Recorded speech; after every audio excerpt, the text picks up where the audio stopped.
শুধু এটা তো তারা একটা ব্যাখ্যা দিচ্ছে যে ওই সময় নামাজ ফরজ ছিল না, বা আমরা ব্যাখ্যাটা দিই।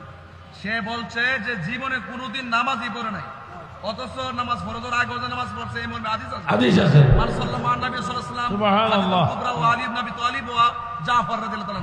নামাজ ফরজ হওয়ার আগেও আমির হামজা সিনসিন না আপনারা সিনসিন না আপনারা, এটার সাথে আমাদের সুন্নিতে কোনো সম্পর্ক নেই।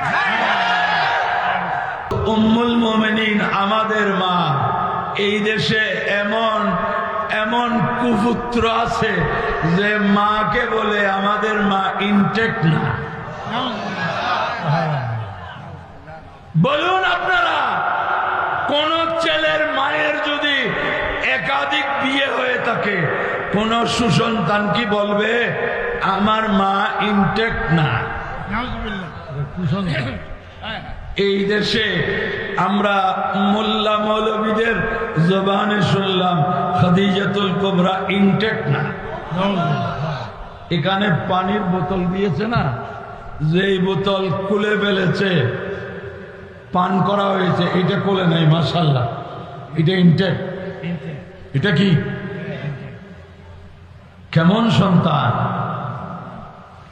বলতেছে খাদিজাতুল কুবরা ইনটেক না, বাকিগুলা বলতে আমার লজ্জা পাচ্ছে। নাউজুবিল্লাহ বলেন, আরো জোরে বলুন নাউজুবিল্লাহ। তো প্যারাদিন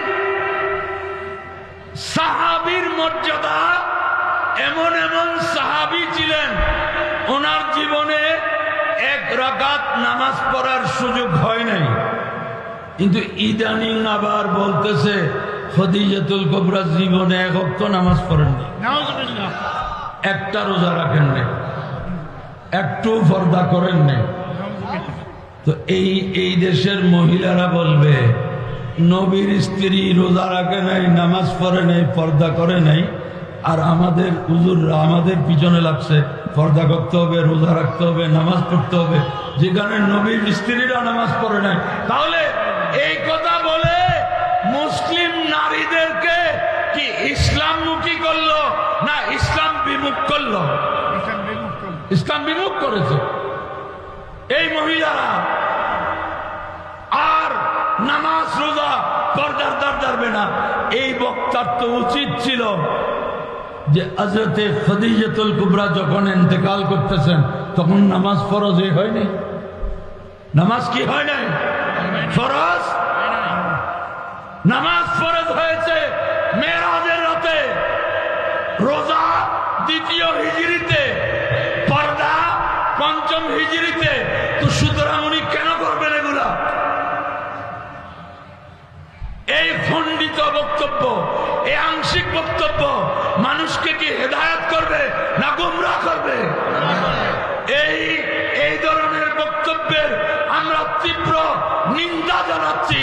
এই ধরনের খণ্ডিত বক্তব্য দিয়ে এই ওলি আল্লাহদের দেশ বাংলাদেশের মুসলমানকে বিভ্রান্ত করবেন না। সুন্নি জামাতের আলেমরা এখনো জিন্দা আছে।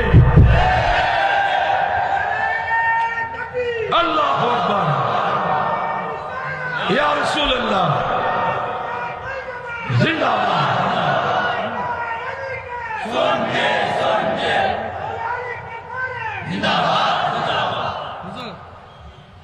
শুধু এটা তো তারা একটা ব্যাখ্যা দিচ্ছে যে ওই সময় নামাজ ফরজ ছিল না, বা আমরা ব্যাখ্যাটা দিই। সে বলছে যে জীবনে কোনোদিন নামাজই পড়ে নাই, অথচ নামাজ ফরজের আগে নামাজ পড়ছে, এই মর্মে হাদিস আছে। হাদিস আছে। মান সাল্লাল্লাহু আলাইহি ওয়াসাল্লাম সুবহানাল্লাহ। কুবরা ওয়া আলী ইবনে আবি তালিব ওয়া জাফর রাদিয়াল্লাহু তাআলা। নামাজ ফরজ হওয়ার আগেও আমির হামজা সিনসিন না আপনারা সিনসিন না আপনারা, এটার সাথে আমাদের সুন্নিতে কোনো সম্পর্ক নেই। প্যারাদিন নামাজ আগের মিল্লাতে হানাফিয়া অনুসারে আমার নবীও আগে নামাজ পড়েছেন। তো প্যারাদিন নামাজ পড়েছেন কি পড়েন নাই, এই কথাটা এইভাবে তোলার উদ্দেশ্যটা কি? বক্তব্যের উদ্দেশ্য বুঝতে হবে। এই দেশে এমন বাতিলরা আছে যারা নবীকে নিয়ে কতবাক করছে, বলে নবী শ্রেষ্ঠ হয় এলমের দিক থেকে, বাকি আমল বলে আমলের মধ্যে উম্মত কোন কোন সময় নবীর সমান হয়ে যায়, আবার কোন কোন সময় দৃশ্যত নবীর থেকে বেড়েও যায়। আরো জোরে বলুন না নজবিল্লাহ। নসরুদ্দীন কিতাবে লেখছে, নসরুদ্দীন না না, এটা হচ্ছে তাজিরুন নাসে, তাহজিরুন নাস কিতাবের ৩য় পৃষ্ঠায় আছে। নসরুদ্দীন ফি যিকরিন নবিয়্যিল হাবিবে এ কথা নেই, এটা হচ্ছে তাজিরুন নাসে কাসেম নানুতুবি সাহেব লিখেছেন। আমার প্রশ্ন হলো এই বক্তব্যের প্রয়োজনটা কি ছিল জনাব, একটু ব্যাখ্যা করবেন? এবং এই বক্তব্যের উপকার কি হলো? তো আজকে যারা দিনে 100 রাকাত 50 রাকাত নফল নামাজ পড়েন, ওনারা মনে মনে বলবেন যাক, রসুল থেকে তো সামনে বেশি যাওয়া সম্ভব হবে না, অন্তত নফল নামাজের দিকে তো আমি রসুল থেকে দৃশ্যত একটু এগিয়ে গেলাম। এই মনোভাবটা উম্মতের মধ্যে সৃষ্টি করার জন্য দায়ী খেয়ে আসামিদেরকে চিহ্নিত করুন, সুন্নিদেরকে গালি দেবেন না। মুনাফিকদের চিহ্নিত করুন। পেরাদরিন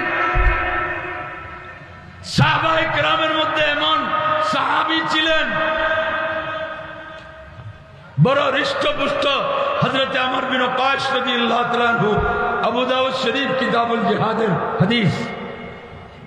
উনি বাড়িতে এসে, উনি মুসলমান হন নাই, বাড়িতে বললেন আইনা ফুলান, অমুক কোথায়? কালু বেওহদ। আইনা ফুলান? কালু বেওহদ। আইনা ফুলান? কালু বেওহদ। এ আমার অমুক কোথায়? বলে ওহদের ময়দানে প্যারা নবীর সাথে যুদ্ধে গেছে। অমুক কোথায়? সরকারে দোজাহান সাল্লাল্লাহু আলাইহি ওয়াসাল্লামের সাথে ওহদের ময়দানে যুদ্ধে গেছে। উনি দেখলেন গোষ্ঠী সবাই মুসলমান হয়ে গেছে। উনি বলেন আর আমি একজন একদিকে থেকে লাভ কি? উনি উঠানে দাঁড়িয়ে বলেন কাদ আসলাম তো, আমি মুসলমান হয়ে গেলাম। সুবহানাল্লাহ, কলমা পড়ে ফেললেন। আর উঠা ঘরের আঙ্গিনা থেকে যুদ্ধের ময়দানের দিকে যাচ্ছেন। কোথায় যাচ্ছেন? মুসলমানদের তাঁবুর দিকে, মুসলমানদের ক্যাম্পের দিকে।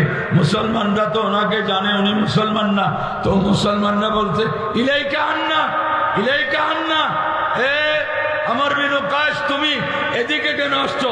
তোমাদের ক্যাম্প ওইদিকে। উনিও বুঝতে পেরেছেন এরকম কেন বলছে, যে ওনারা তো জানেন আমি মুসলমান না, আমি তো কিছুক্ষণ আগে ইসলাম গ্রহণ করেছি।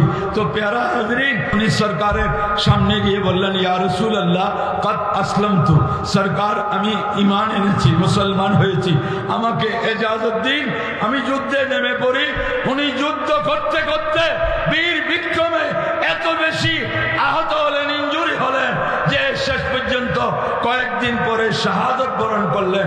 ইমামে আবু দাউদ বলছেন মা সাল্লা লিল্লাহি রাকাতান, উনি 1 রাকাত নামাজ পড়ার, 1 ওয়াক্ত নামাজ পড়ার সুযোগ পায় নাই, কিন্তু ওনার মর্যাদা রাতে দিনে 1000 রাকাত নামাজ পড়াদেরকারী মুসল্লির চেয়ে কোটি কোটি কোটি গুণ উপরে। এইটাই হচ্ছে সুন্নিদের আকীদা, এটাই হচ্ছে সুন্নিদের আকীদা।